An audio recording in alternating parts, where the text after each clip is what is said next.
Ate, magandang hapon po. Magandang hapon. Magandang hapon, ate. Gabi na pala. Malapit na.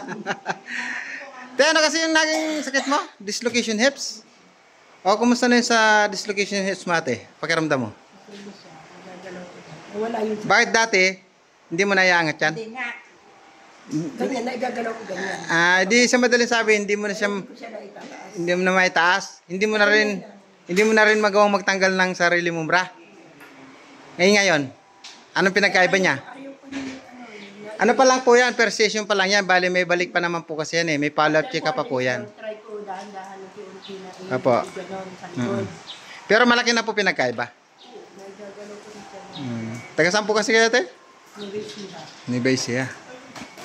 Bungabong na. Bungabong nabisiha. Ito po yung mga kasamahan ni ate. Yun. Yun, si Uncle, graduate na. Salamat po sa inyong pagtitiwala. Ingat po kayo pag-uwi. Bye-bye po.